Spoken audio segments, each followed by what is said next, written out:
Desde Panamá hasta México. Sígale el pulso a la información mesoamericana desde la visión de los movimientos sociales. Informativo Voces Nuestras, una producción de la Asociación Voces Nuestras. Saludos a toda la audiencia del informativo mesoamericano Voces Nuestras. Yo soy Joaquín Tapia Arenas y para esta emisión número 841 me acompaña en cabina mi compañera Génesis R. Cruz. Como cada semana ya tenemos todo preparado para llevarles las noticias más importantes de nuestra región. Gracias por supuesto al trabajo y compromiso de nuestra red de corresponsales y emisoras aliadas desde México hasta Panamá. Antes de comenzar, Joaco, queremos posicionarnos desde el informativo mesoamericano Voces Nuestras en repudio a la represión del pasado 5 de septiembre de este año contra personas defensoras del territorio en Xochimilco, en la Ciudad de México. Represión que fue a manos de un grupo de choque a cargo de la alcaldía morenista de Xochimilco. Esa tarde, durante la represión del grupo de choque, fue detenida la compañera Mayagüel junto a otras 4 personas, también defensoras de derechos humanos.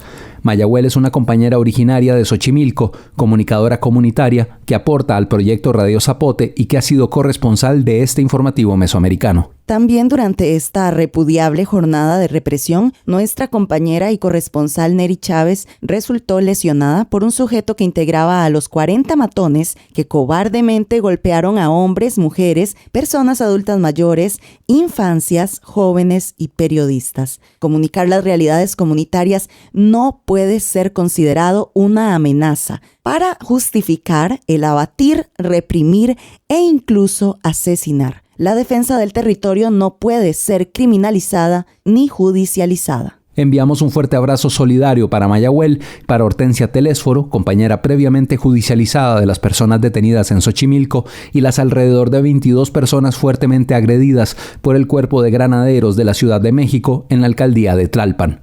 Arriba la solidaridad y la dignidad de las comunicadoras comunitarias que amplifican la voz de los pueblos en resistencia. Ahora sí, vamos con los titulares de esta semana. En México, represión por grupos de choque de la alcaldía de Xochimilco y del Cuerpo de Granaderos. En Panamá, la clase trabajadora espera que sus propuestas para la Caja del Seguro Social sean tomadas en cuenta. En Honduras, confirman la reducción de la tasa de homicidios. En Nicaragua, personas exiliadas políticas denuncian abusos en las cárceles del régimen Ortega Murillo. En Costa Rica, Niñas Sabias impulsa educación menstrual en escuelas indígenas y rurales. En Guatemala, propuesta de salario mínimo para el año 2025. En El Salvador, comunidades denuncian escasez de agua por extracción industrial y sobreexplotación. En México, a casi un año del paso del huracán Otis, el estado de Guerrero recibe apoyo de la comunidad otomí. Y en Guatemala, hombres y mujeres de diversos pueblos originarios participan en el taller de narrativas comunitarias. Con la visión de los movimientos sociales. Informativo Voces Nuestras. En México. Halconazo Morenista es como han denominado diversas organizaciones sociales, políticas, de pueblos originarios, medios libres y observatorios de derechos humanos a los ataques represivos del pasado 5 de septiembre en la Ciudad de México. Ese día, decenas de personas fueron agredidas por un grupo de choque vinculado a la alcaldía de Xochimilco y por el Cuerpo de Granaderos bajo la responsabilidad del gobierno de la Ciudad de México en el Ministerio Público de La Joya, en Tlalpan. Este cuerpo represivo que según López Obrador, Claudia Sheinbaum y el resto de Morena ya no existe, fue el responsable material de los actos de violencia, abuso de autoridad, detenciones arbitrarias y tortura de al menos 22 personas el pasado 5 de septiembre. Escuchemos el informe de nuestra compañera Neri Chávez García.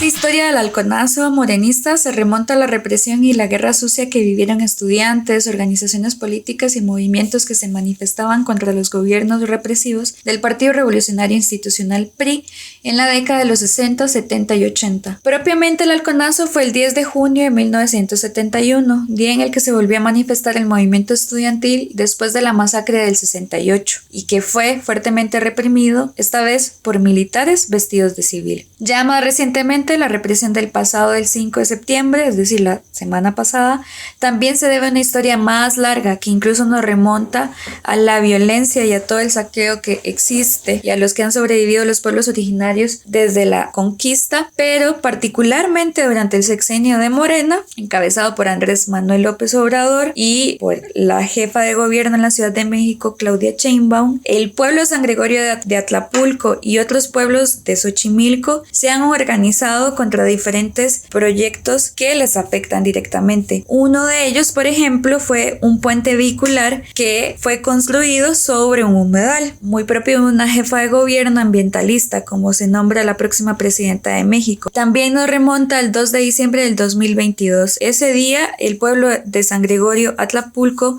fue reprimido por 1,000 granaderos, enviados también por Claudia Sheinbaum, luego de que un grupo de señoras adultas mayores del pueblo bloquearan una calle en protesta por unas tuberías que pretendían instalar para sacar agua potable del pueblo, sin consultar ni dar información clara, y a través de muchísimos engaños por parte de la alcaldía y el gobierno de la Ciudad de México. Estos 1,000 granaderos fueron replegados por diferentes personas que se levantaron con enojo tras las agresiones contra las mujeres adultas mayores, y el bloqueo aumentó de una calle a todo un cruce.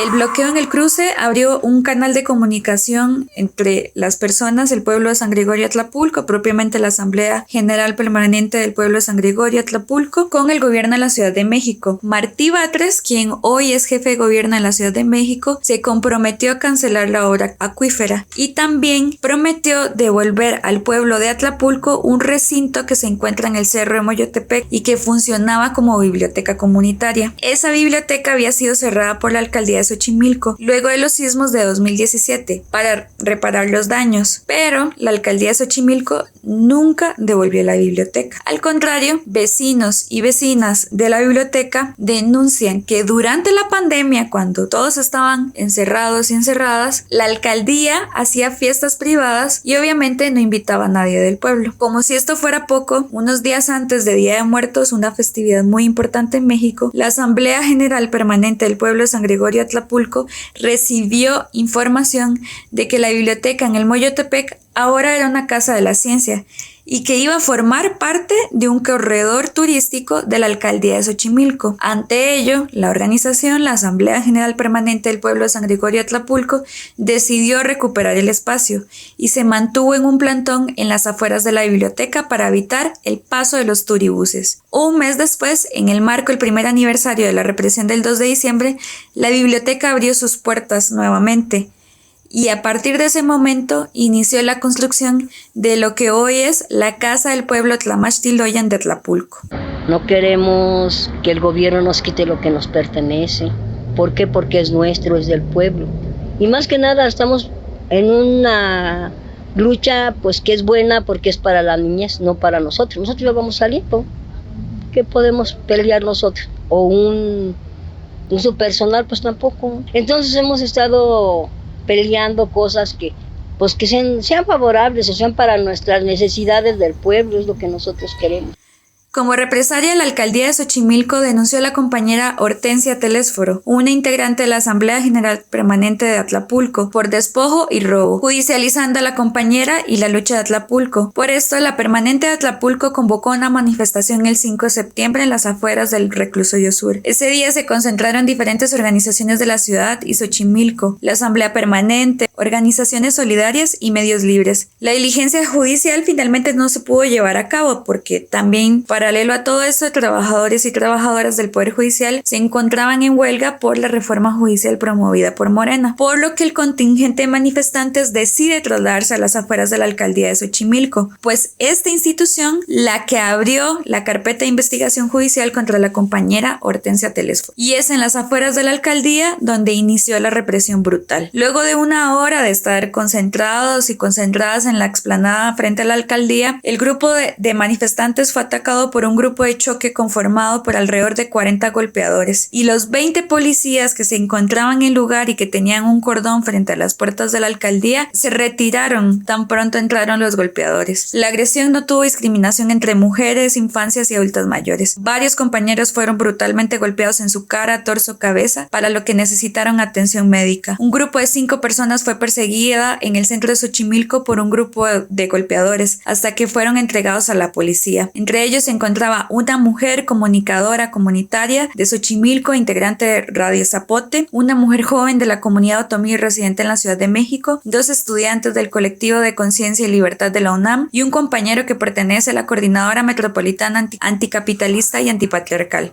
Las 5 personas estuvieron desaparecidas por alrededor de 3 horas. Por ello, el grupo de manifestantes se dividió en 2 grupos. Uno se quedó en el Ministerio Público y el otro mantuvo un bloqueo frente al Deportivo de Xochimilco. Las compañeras que estaban dentro del Ministerio Público denunciaron ser hostigadas por el personal judicial y que les mentían abiertamente. Cuando ya fue confirmado que las 5 personas detenidas se encontraban en el Ministerio Público de La Joya en la alcaldía de Tlalpan, la movilización se trasladó a ese lugar. Y conforme pasaban las horas, más personas se unían a la manifestación para ahora exigir la libertad de las 5 personas detenidas en Xochimilco. También la tensión fue aumentando hasta que más de 100 granaderos accionaron contra las y los manifestantes. La represión otra vez fue brutal. Lanzaron gases lacrimógenos, arrastraban a personas del cabello y del cuello, quitaron la ropa de periodistas, robaron celulares, cámaras, ejercieron violencia sexual y arrestaron a otras 10 personas más. Pero ninguna de ellas fueron presentadas a las autoridades y al menos 9 de ellas fueron golpeadas, torturadas y llevadas a un cuarto lleno de sangre. Otras 4 fueron subidas a una camioneta de la policía, se les golpeaba y exigía que se agacharan para que no fueran grabadas por las cámaras de la vía pública. Los golpes no fueron menores. Escuchemos el testimonio de uno de los paramédicos que se presentó al lugar de los hechos y atendió a las y los manifestantes detenidos. Yo soy paramédico, atiendo llamados del 911 a bordo de unidades especializadas de terapia intensiva. ¿Qué fue lo que vi hoy? Pues me acerqué, los compañeros me pidieron un apoyo y pues al valorar a varios de los compañeros, sí presentaban los golpes, la mayoría eran directo al rostro, tejidos blandos, o sea, van directo a los ojos o a los oídos. Entonces muchos de ellos tienen como lesiones en la articulación de la mandíbula. Si el golpe hubiera sido más fuerte de varios de ellos, podría haber dislocado la mandíbula o romperla. Y por lo mismo pues tienen alteraciones en lo que sería la membrana del oído, o sea, en el tímpano, todos los huesos pequeños. Varios están presentando pues ya los mareos y todos los síntomas característicos de un golpe directo ahí, o incluso cuando se llega a romper esa membrana, pues hay sangrado, en los compañeros no lo hay, pero sí puede haber dolor de cabeza intenso, que es lo que están presentando, mareos. Tú, como bajo el criterio de ser paramédico, ¿podrías decir que hubo ensañamiento por parte de la policía contra las personas que se estaban manifestando? Pues sí, o sea, se supondría que la policía como un cuerpo de contención, si es que lo quieres ver así, tendría que neutralizar, ¿no? Neutralizar amenazas, y esto no es neutralizar amenazas, esto es buscar joder, o sea, buscaron joder como el cuerpo, ¿no? Justo a los tejidos blandos, como intentar hacer el mayor daño con solo un golpe, ¿no? O con solamente acumular el golpe lo más cercano a los ojos o a la cara, ¿no? Entonces sí, yo sí creo que ha habido bastante ensañamiento, o sea, nos llaman a bastantes golpeados por riñas en la calle, y pues lo que ves ni siquiera es similar, ¿no? O sea, ves a dónde van los golpes y con qué intención, de dónde están los golpes y con qué intención. El último grupo de personas detenidas fueron liberadas una hora después. Según lo comentado entre las personas que se encontraban en el lugar, esta es una práctica común, pues para la policía es mucho más problema cuando las personas que ellas privan de libertad están fuertemente golpeadas. Y una vez fuera, buena parte de ellos y ellas tuvieron que ser trasladadas a centros médicos, muchas por sus propios medios, porque las ambulancias también se tardaron mucho en llegar. Hace ya tiempo que la historia pasó, la gente no lo puede olvidar. En Tlatelolco la sangre corrió de delegados que sabían la verdad.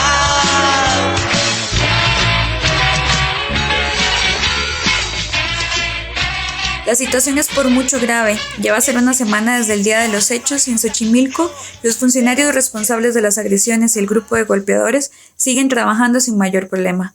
Tampoco ninguno de los policías que se retiró del lugar durante el ataque al grupo de choque ha sido removido, y mucho menos los granaderos de ese cuerpo que ya no existe para la Cuarta Transformación. Se hace referencia al halconazo de 1971 por los ataques recibidos por personas vestidas de civil, por la evidente alianza entre la alcaldía de Xochimilco y un grupo de choque. Más allá de las consecuencias judiciales, las personas defensoras del territorio de Xochimilco están viendo su vida cotidiana afectada por la presencia de estos grupos que se encuentran presentes en todo el territorio xochimilca. Por ello, las personas de la Asamblea General Permanente de San Gregorio de Atlapulco y la comunicadora detenida el pasado 5 de septiembre responsabilizan de su seguridad, vida e integridad física al exalcalde y próximo diputado morenista José Carlos Acosta, a la alcaldesa suplente Juana Onésima Delgado y Francisco Pastrana y por supuesto a la administración entrante. Esta fue una nota de Neri Chávez García para el Informativo Mesoamericano. En Panamá.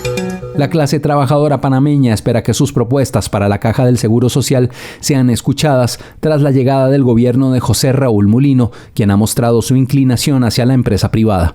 La designación de Dinomón, un defensor de medidas paramétricas como el aumento de la edad de jubilación y las cuotas, ha generado preocupación. Aunque Mulino asegura que los opositores no tienen propuestas, desde el 2005 diversos sectores han presentado alternativas enfocadas en restaurar el sistema solidario y combatir la evasión fiscal de las empresas. Estos sectores piden un debate abierto entre la empresa privada y los técnicos de la clase trabajadora para poder abordar el futuro de la caja. Vamos con la noticia con nuestra corresponsal en Panamá, Dania Betsy Batista Guevara, desde Radio Temblor Internacional. Con la llegada del nuevo gobierno encabezado por José Raúl Mulino, quien desde su campaña política proclamó que su gestión iba a estar a favor de la empresa privada, ejemplo claro es la designación del nuevo director de la Caja del Seguro Social, Dinomón, quien proviene del mundo de las aseguradoras privadas y que en el 2005, con las últimas reformas a la Caja del Seguro Social, se mostró a favor de las medidas paramétricas, elevar la edad de jubilación y cuotas, agrandar el tiempo que deben cotizar los trabajadores y reducir el cálculo de la pensión. Y hoy mantiene la misma posición, aunque el presidente Mulino afirme que no es así. Según el mandatario Mulino, los sectores opositores a las medidas paramétricas no tienen propuestas, algo que no corresponde con la realidad. Desde el 2005 hasta la actualidad, los distintos sectores sociales han elaborado propuestas para salvar la Caja del Seguro Social, las cuales no han sido tomadas en cuenta, y que las mismas han sido enfocadas en volver al sistema solidario y recuperar el dinero de las evasiones fiscales de las empresas privadas, el descuento de la cuota del Seguro Social a los trabajadores, pero que no la pagan a la institución, y los empleados que no son reconocidos como asalariados, entre otros. Escuchemos declaraciones de Juan Jovane de Puy, economista y profesor de Economía de la Universidad de Panamá. Según la información de la Dirección General de Ingresos, en su último boletín sobre los impuestos señala que en el 2022, último año para el cual existen cifras, el sector empresarial, señor Mulino, generaba a este país una evasión fiscal, o sea, se quedaban con impuestos del pueblo panameño por un monto de 7.800 millones de balboas. Eso es corrupción, señor Molino. Entonces usted tiene que darle la orden a su ministro de Economía y Finanzas, que es el jefe precisamente de la DGI, que se lance una campaña dura, fuerte, haciendo cumplir la ley, porque a usted le toca cumplir la ley, usted es un funcionario público, de empezar a recoger esos fondos que se pierden por la evasión. Y empezamos a encontrar soluciones para la Caja del Seguro Social, para la salud y para la educación. De hecho, segundo elemento, quizás no le gusta a sus amigos de la PEDE, pero las estadísticas panameñas señalan que hemos tenido que inventar una extraña categoría estadística, que son los trabajadores informales de las empresas formales. Son trabajadores formales en empresas formales, pero son informales porque sus empleadores probablemente les retienen la cuota, pero ni siquiera los inscriben en el Seguro Social. Eso es un delito, señor presidente. Un delito penal. Y yo creo que si hay la voluntad de mejorar la finanza de la Caja del Seguro Social, hay que recoger ese dinero. No se trata de morosidad, se trata de evasión. Y es tan grande que la OIT en su informe actuarial señala que de cada 100 trabajadores de la empresa privada, 25 son evadidos de la Caja del Seguro Social. Eso es corrupción, señor presidente. Y si vamos a actuar contra la corrupción, hay que empezar a buscar esos fondos. Tercer elemento, quizás no le gusta a alguno, pero es la realidad, es la verdad. Son fondos que se pueden recuperar. De hecho, según la OIT, de nuevo, no son datos inventados, son datos de la OIT. Los fondos de la Caja del Seguro Social logran una tasa de rendimiento anual de apenas 4%. Fondos que están en bancos privados, fondos que están en bancos del Estado. Sin embargo, cuando uno ve, la tasa de ganancia de los bancos es de 8%. Entonces es fácil hacerse rico usando la plata de los asegurados a un 4% y sacando una ganancia del 8%. Eso es corrupción, señor Molina. Una forma de corrupción. Además, tenemos que ver qué vamos a hacer con los que podemos llamar que son informales puros. En muchos países han encontrado la solución, señor Molina. Y es que el Estado responsable de la salud pone la cuota en la seguridad social que tiene que ver con salud y lo que aporta el informal que se está informalizando, de hecho, lo que pone es para su futura pensión. Y se logra avanzar en un principio, señor Molino, que se llama el principio de la universalidad, que responde al hecho que la seguridad social es un derecho humano. Los sectores sociales proponen un debate abierto sobre este tema entre la empresa privada y los técnicos de la clase trabajadora para dejar en evidencia quiénes realmente están pensando en el futuro de la población. Desde Panamá, soy Dania Betsy Batista Guevara, Radio Temblor Internacional para el informativo Voces Nuestras. Noticias con identidad mesoamericana. Informativo Voces Nuestras.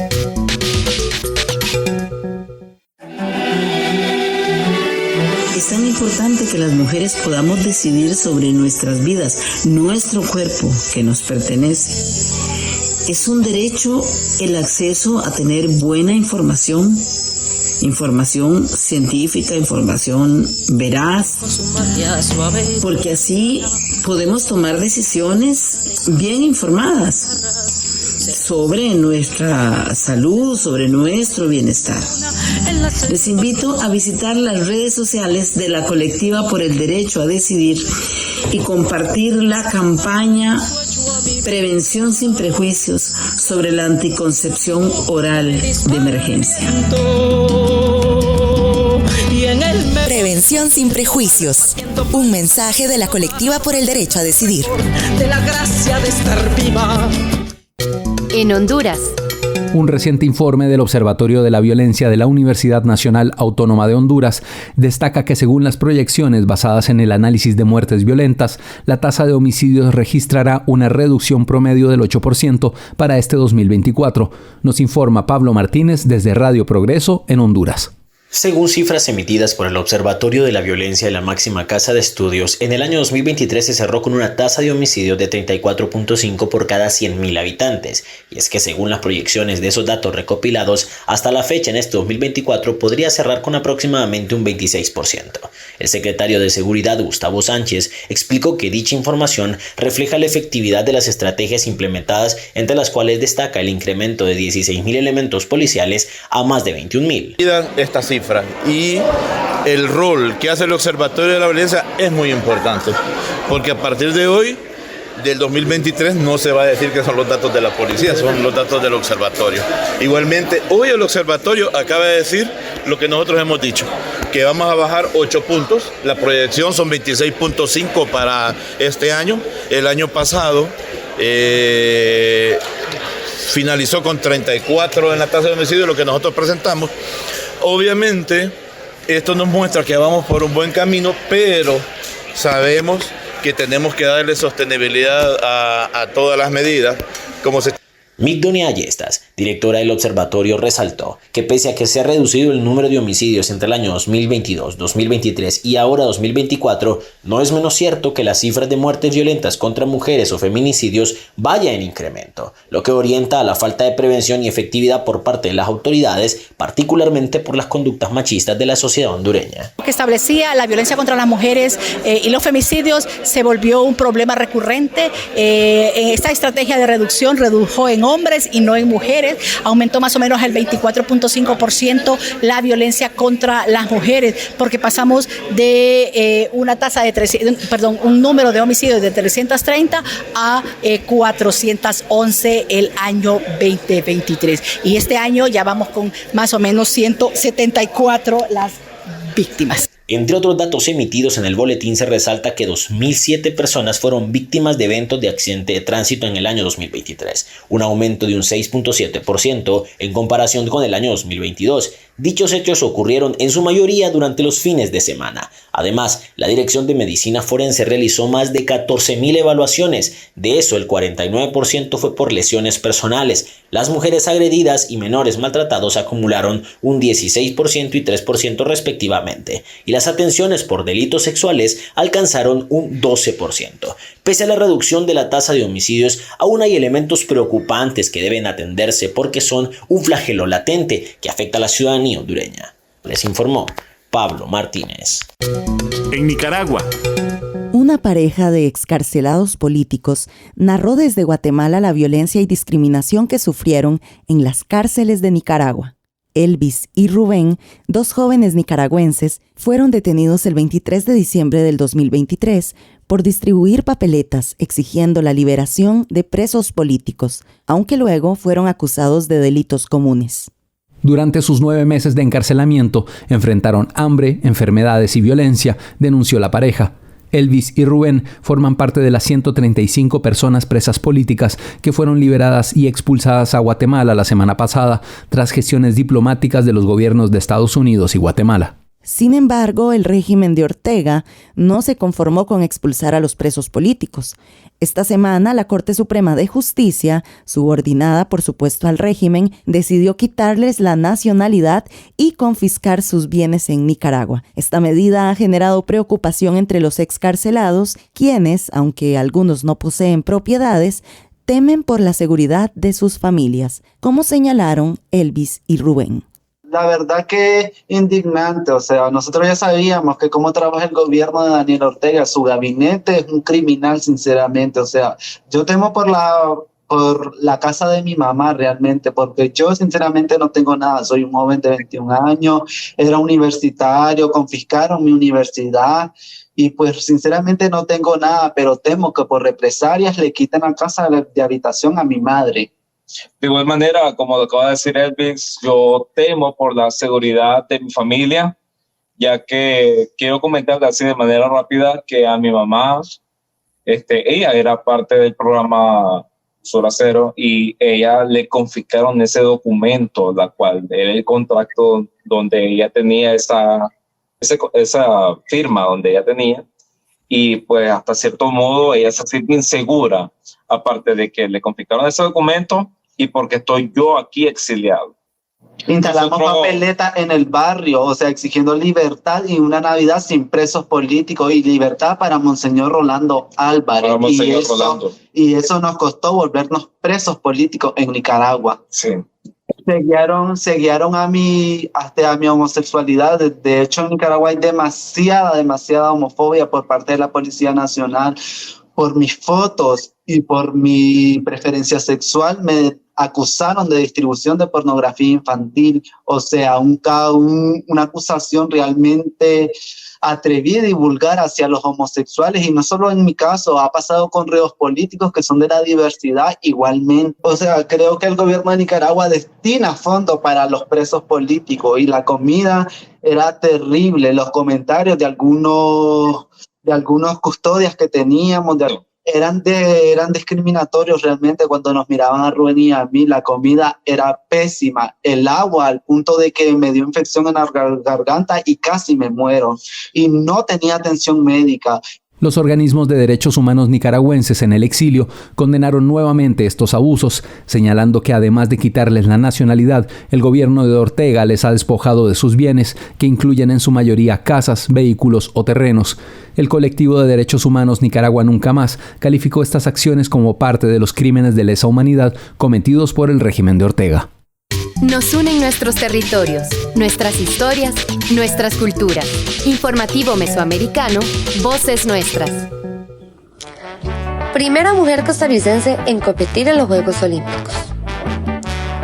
Jan Robota. Jan nació en Limón, pero era de descendencia jamaiquina. Participó en los Juegos Intercolegiales de Atletismo a nivel nacional y en la secundaria se fue a estudiar a San José al Colegio Anastasio Alfaro. En 1968, Jan se convirtió en la primera mujer costarricense en competir en unos Juegos Olímpicos. Participó en salto largo 200 metros lisos, 400 metros lisos y pentatlón. Ella realizó 2 maestrías en educación física en la Universidad de Columbia. Inició con la promoción de la gimnasia rítmica en Costa Rica y el 19 de noviembre de 2022 el Comité Olímpico Nacional rendió homenaje a esta pionera del deporte femenino costarricense. Esta fue una producción realizada por Voces Nuestras y Jan Redondo. En Costa Rica.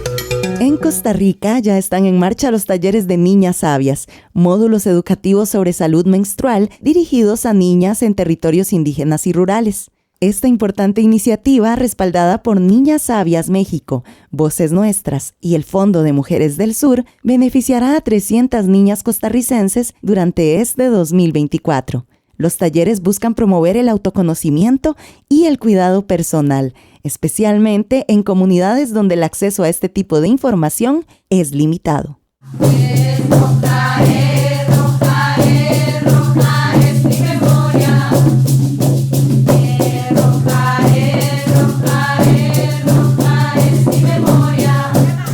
Aquí le traigo el brochure para que usted cuando tenga chance pueda leerlo bien. Agradezco que me haya dado este espacio más bien para que hablemos del tema. Aquí está el brochure.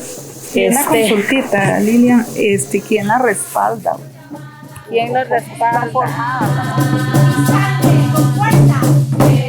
Xiomara Maroto, maestra certificada de Niñas Sabias en el territorio indígena Boruca, nos explicó en qué consiste el proyecto y la relevancia que tiene para las niñas de su comunidad. Mi nombre es Xiomara Maroto Sánchez, yo soy maestra de Niñas Sabias. Y bueno, Niñas Sabias tiene como objetivos el autocuidado, el autoamor, el autoconocimiento para poder prevenir un poco la violencia sexual. Es importante porque llega a zonas de difícil acceso, son zonas rurales, en su mayoría son niñas indígenas, niñas que no tienen conocimiento, no tienen formación acerca de su cuerpo, acerca del manejo menstrual, cómo poder manejar el ciclo menstrual de una manera más armoniosa con el ambiente y también cómo poder conocer su cuerpo. Niñas Sabias promueve el uso de toallas reutilizables de tela que tienen componentes muy armoniosos, orgánicos y de buena calidad. En el caso de las niñas de zonas rurales se les obsequia un kit que contiene estas toallas reutilizables de tela. Las toallas tienen fibra de bambú y cáñamo y algodón, son bastante absorbentes, son hipoalergénicas y también disminuye el crecimiento de bacterias, porque no son tan calientes, son frescas. Por su parte, Dafne Garbanzo, otra maestra de Niñas Sabias, compartió su experiencia facilitando los 5 módulos del programa en una de las escuelas de su territorio. Este taller lo impartí en la Escuela San Rafael de Cabagra, la escuela céntrica del territorio de Cabagra, y con ellas aprendimos, con las 20 niñas, aprendimos cosas muy, muy hermosas, como por ejemplo lo de la ciclicidad, el menstruar, sanas, seguras y sabias, y lo del manejo de las toallas sostenibles. Sí había un poco de falta de información y en realidad les gustó mucho. Costó mucho en el tema, en el módulo 2, conocerme para amarme, pero al final logramos con las afirmaciones que ellas fueran niñas seguras de sí mismas.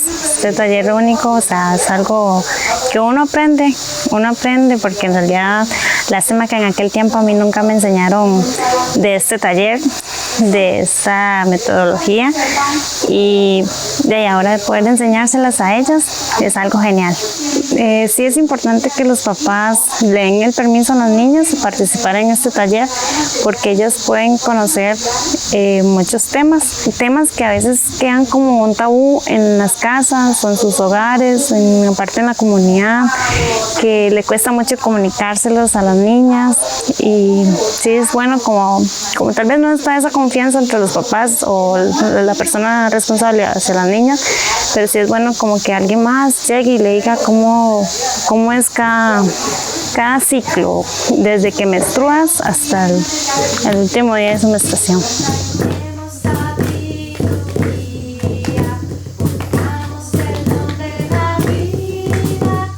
Desde el territorio indígena Curré, la maestra certificada de Niñas Sabias, Lilian González, envió un mensaje a madres y padres de familia que tienen la valiosa oportunidad de que sus hijas se sumen a los talleres.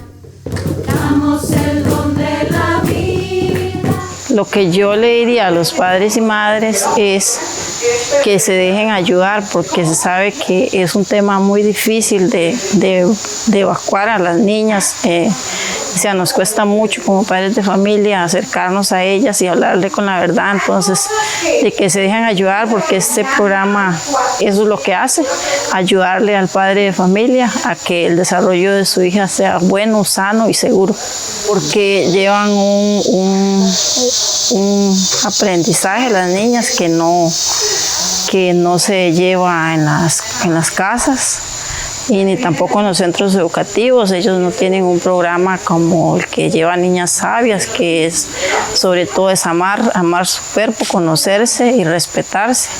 Y entonces por eso es un proyecto muy bonito y que todas las escuelas deberían abrir las puertas a este taller para conocimiento, para empoderamiento de las niñas.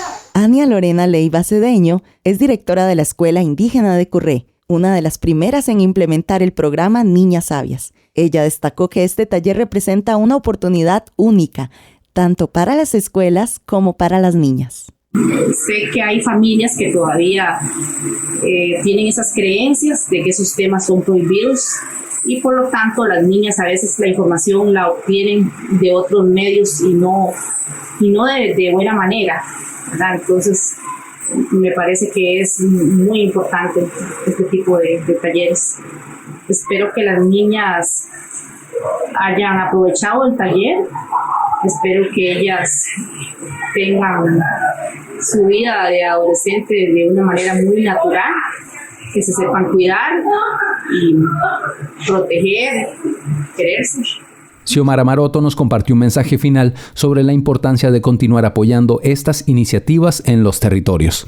Que podamos aprovechar esta formación, que podamos aprovechar que lleguen los talleres a las comunidades, porque son oportunidades únicas, ¿verdad? Y así poder prevenir la violencia sexual, poder sacar a nuestras niñas de la ignorancia, que ellas sean conocedoras y al mismo tiempo estas niñas, al formarse en Niñas Sabias, en el taller de Niñas Sabias, pueden llevar el mensaje a otras niñas, porque tienen una edad del despertar, entonces pueden ser nuestras futuras maestras, ¿verdad? Y así tener una infancia sana, segura y sabia.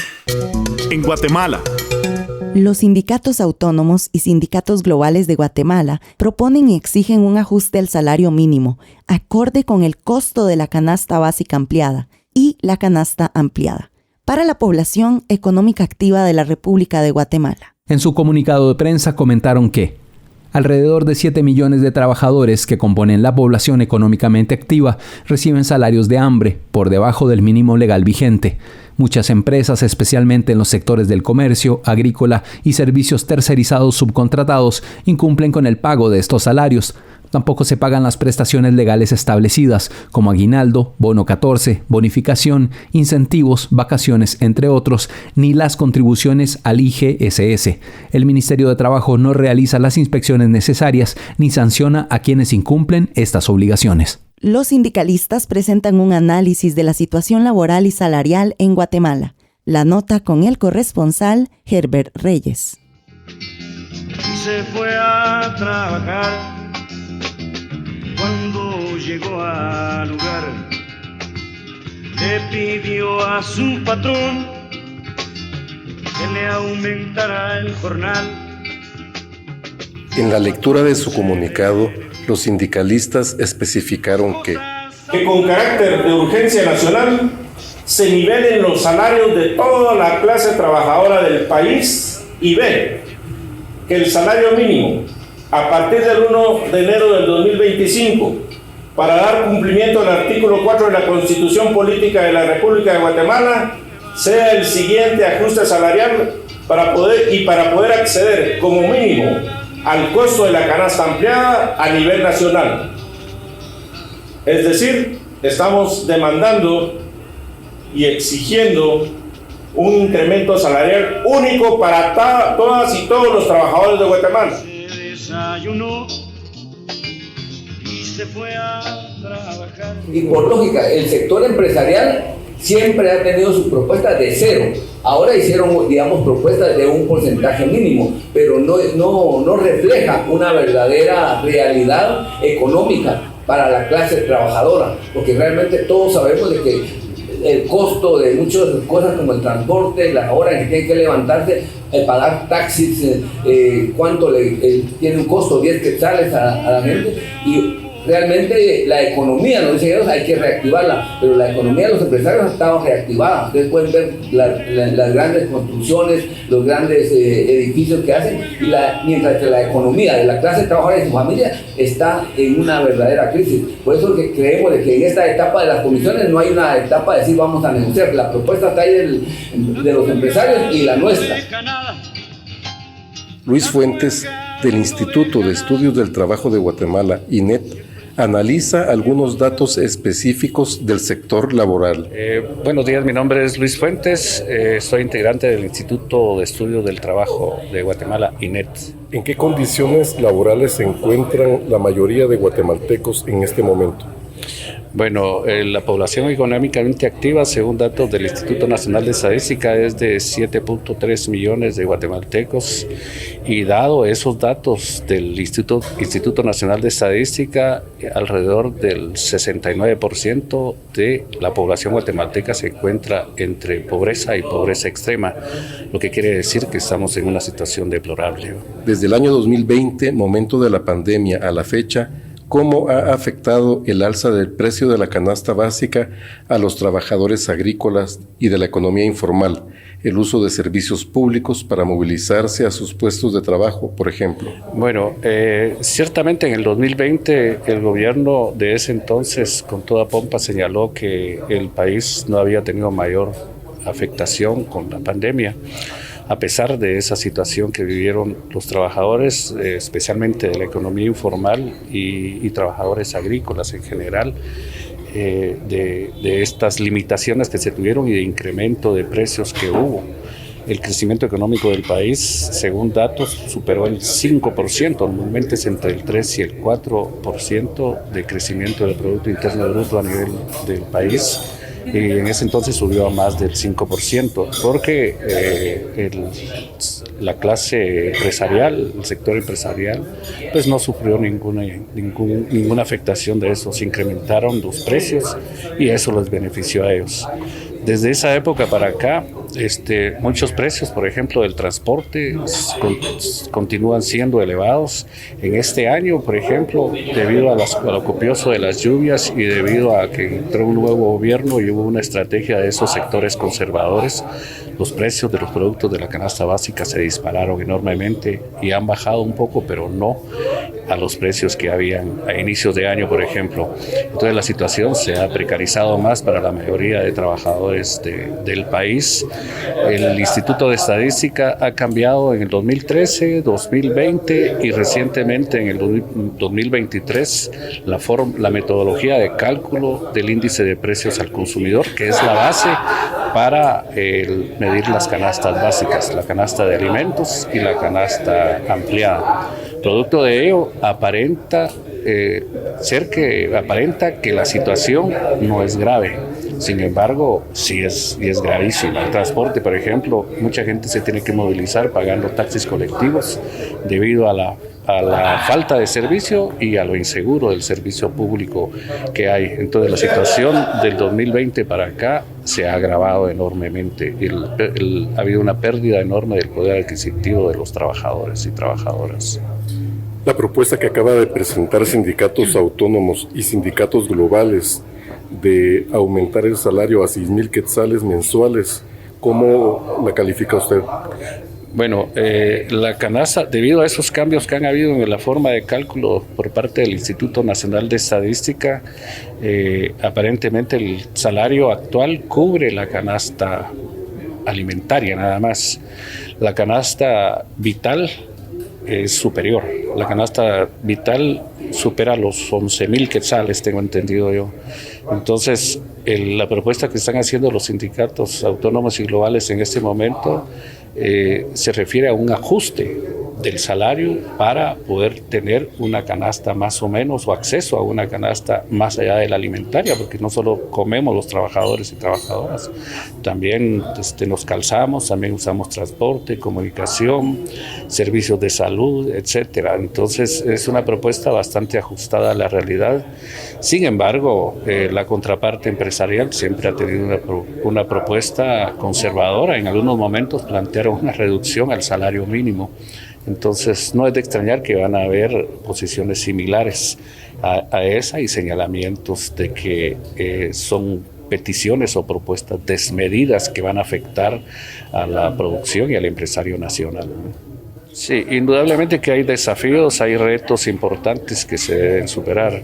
Guatemala es uno de los que tienen una menor sindicalización de la población trabajadora. Según datos oficiales, son alrededor del 1% de trabajadores organizados en sindicatos, lo que quiere decir que 1 de cada 100 trabajadores está organizado en sindicato.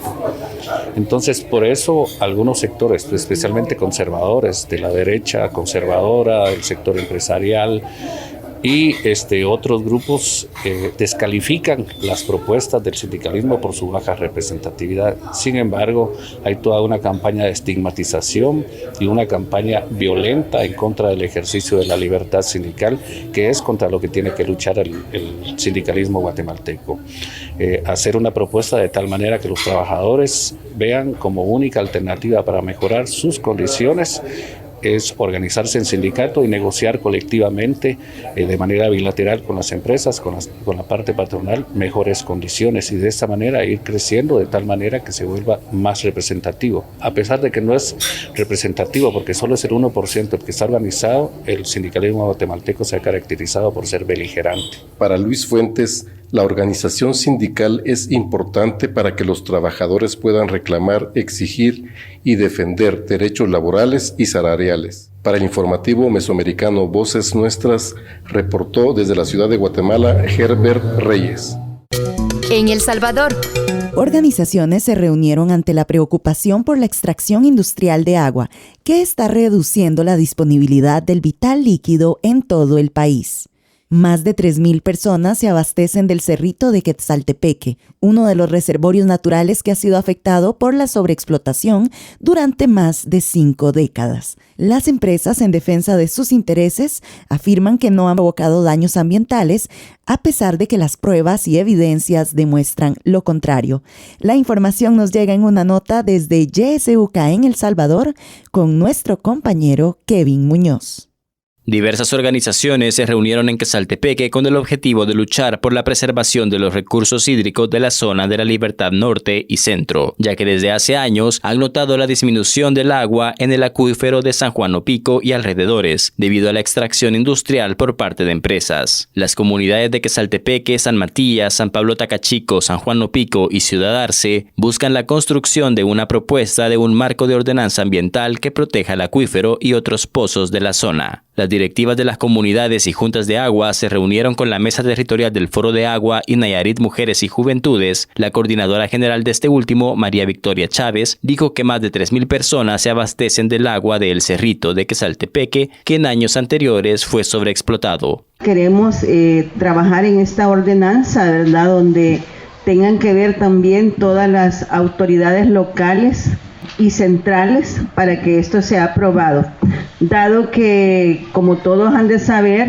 en este distrito tenemos varias problemáticas ambientales y muy graves, como es también en el tema del Cerro Sagrado de Quetzaltepeque, un reservorio natural, ¿verdad?, que sustenta a más de 3.000 personas, el cual ha sido sobreexplotado por más de 53 años y que continúan las empresas queriendo extraer ese material. En la actualidad, las empresas como la Saltec están en una lucha continua por desmentir a un juzgado ambiental diciendo que no han hecho ningún daño ambiental, cuando es totalmente evidente y no se necesita ni siquiera de tener expertos para darse cuenta que sí hay un daño irreversible. Los afectados de las comunidades de San Juan Opico dijeron que debido a que sus pozos no son tan profundos como los grandes pozos industriales de las empresas y residenciales aledañas, han observado una disminución de la cantidad de agua que llega a sus casas. Así lo expresó Jorge Antonio Díaz de la Junta de Agua La Argentina en San Juan Opico. Estamos ubicados en una zona donde hay mucha industria, muchas fábricas, y esos ahí están, ya tienen sus pozos. Hay fábricas que tienen 5 pozos y allí y hoy con eso de que los dueños con esos 8 pozos que van a hacer en el distrito centro de San Juan Opico los vamos a ver afectados la Junta de Agua, porque somos los pozos más pachos que hay, ¿verdad? Los demás de las empresas, pues ellos tienen una magnitud de metros de 150 metros y con un diámetro de tubería a veces de 4, a veces de más, ¿verdad? Y nosotros tenemos un diámetro de tubería de 3 para alimentar. En la Argentina alimentamos a una población de 165 familias, las cuales los vamos a ver afectados cuando esa agua se vaya para otro territorio. Según las organizaciones, algunos proyectos urbanísticos como Ciudad Valle El Ángel requerirá 260 litros de agua por segundo proporcionada por ANDA desde los 8 pozos del acuífero de San Juan Opico, por lo que las comunidades piden la creación de una propuesta política para la defensa del agua en los territorios de la libertad. Desde Radio YSUK en El Salvador, para el informativo mesoamericano Voces Nuestras, informó Kevin Muñoz. En México. En octubre de 2023, el huracán Otis golpeó con fuerza, destruyendo casas, escuelas y afectando gravemente la zona más pobre de Acapulco. A más de 10 meses del desastre, esta área aún necesita apoyo. La gente de Texcatepec, una comunidad otomí, está brindando su trabajo para la reconstrucción de la ciudad. Alfredo Cepeda, de Radio Guayacocotla, nos comparte su informe. Con la noticia para Palabra al Aire, soy Alfredo Cepeda, informando acerca de que los servidores de la Nación de Texcatepec, Veracruz, se encuentran apoyando allá en el estado de Guerrero, en Acapulco, para acabar la reconstrucción del desastre causado por el huracán Otis. Allá se encuentran Pedro Zacarías y Chico Escamilla, después de que también el otro compañero Simón de la comunidad de Chile Enríquez estuvo por allá. Ellos están en el trabajo manual, con sus propias manos, con su propio esfuerzo, yendo desde acá de Tezcatepec, Veracruz, para solidarizarse con los damnificados allá en el estado de Guerrero. Desde allá tenemos la voz de Pedro Zacarías, uno de ellos, que nos manda una noticia de qué es lo que están haciendo allá en Acapulco, Guerrero, colaborando con los hermanos guerrerenses en la reconstrucción de la destrucción causada por el huracán Otis. Escuchemos a Pedro Zacarías. Desde Acapulco, Guerrero, en donde estamos acá apoyando en las brigadas, trasladando los compañeros a las zonas devastadas por los meses anteriores de Otis. Primero se entregaron recursos económicos, se entregaron enseres, ahora pues se están pintando en los puntos que fue devastado. Acá nos encontramos con el compañero Francisco, antes ya estuvo el compañero Simón, ya que nuestro presidente de la República pues nos hizo el llamado a poder apoyar en este huracán que devastó parte de Acapulco, Guerrero, así como anteriormente estuvimos en el estado de Veracruz con el huracán que pasó, Grace. Estamos aquí con mucho gusto apoyando a los hermanos guerrerenses, viajando desde la mañana a las 5 de la mañana y llegando a las 8 o 9 de la noche con mucho gusto. Saludos, Blaze, saludos, un fuerte abrazo a todos los amigos, amigas, nuestros hermanos veracruzanos de Acapulco, Guerrero. Que tengan excelente día y un fuerte abrazo. En Guatemala. Integrantes de la red de periodistas Mayacat de la Federación Guatemalteca de Escuelas Radiofónicas FEGER se reunieron en la ciudad de Guatemala los días 12 y 13 de septiembre del 2024 para participar en un taller de narrativas comunitarias. El objetivo era reflexionar sobre las temáticas que abordan a diario en su labor periodística. Fernando Solís y Rodrigo Batres del Centro de Investigación El Observador facilitan el análisis de la situación del país a las y los representantes de Mayacat, una red con 19 años de experiencia en la labor de informar desde los territorios en sus idiomas maternos. Escuchemos más sobre este proceso en una nota desde la FEGER en Guatemala. El taller está siendo impartido por el medio de investigación El Observador. Está con nosotros Rodrigo Batres, encargado del taller, para hablarnos acerca de esta actividad. Bienvenido. Buenos días. Pues bueno, es una actividad que se enmarca dentro del proceso Narrativas Comunitarias de FEGER, ¿verdad? Y concretamente lo que se hizo fue un análisis de coyuntura, partiendo del conocimiento de los comunitarios y periodistas de la red Mayacat, ¿verdad? Y bueno, se dividió en tres momentos. Primero, partiendo de la teoría práctica, ver, digamos, qué era lo que ellos tenían en sus reflexiones sobre coyuntura. Después se entra a un proceso con lo que ellos dijeron, un proceso de teorizar, y de ahí, digamos, se cierra con una propuesta de que sobre la base de lo hablado se fuera construyendo una agenda, tanto para Mayacat como los comunicadores que forman parte de la red. Eso es en concreto. Para la población que nos está escuchando, cuéntanos qué es una coyuntura. Bueno, la coyuntura es un momento político, digamos, que determina la organización y movilización de la población, ya sea para oponerse a leyes que afectan su cotidianidad, como por ejemplo lo que sucedió en 2014-2015 fue la cuestión de Monsanto, ¿verdad? Es un momento que puede movilizar a la población en función de resguardar sus intereses. Bueno, ¿cómo ha sido la participación de los jóvenes o de las comunicadores con respecto a este taller? Bueno, la participación fue muy bonita porque desde su experiencia plantearon, digamos, que era la coyuntura, ¿verdad? Y ya con la intervención de nosotros se fueron precisando algunos elementos de esta temática, ¿verdad? Muy bien, ¿algo más que quiera compartir? Solamente, gracias. Bueno, muchas gracias. Informando desde los territorios para el noticiero Mayacat, reporta Isael Ramos. Aquí se escuchan las voces de las mujeres y hombres que construyen Mesoamérica día a día. Informativo Voces Nuestras. Ya llegamos al cierre de esta emisión 841 del informativo mesoamericano Voces Nuestras y le agradecemos profundamente a nuestra red de corresponsales y todas las personas colaboradoras, así como a usted que nos escucha, porque su apoyo es fundamental para este espacio informativo. No se olvide de seguirnos en las redes sociales como Voces Nuestras y visitar nuestro sitio web en vocesnuestras.org. Les acompañamos en esta emisión Génesis R. Cruz y Joaquín Tapia Arenas. Me despido con un fuerte abrazo a la distancia, pero nos escucharemos la próxima semana con más información e historias desde los territorios. Hasta entonces. Informativo Mesoamericano Voces Nuestras, una producción de la Asociación Voces Nuestras con el apoyo de la red de corresponsales, representantes de medios y organizaciones de Centroamérica y México y el apoyo de Rosa Luxemburg Stiftung y Pan para el Mundo.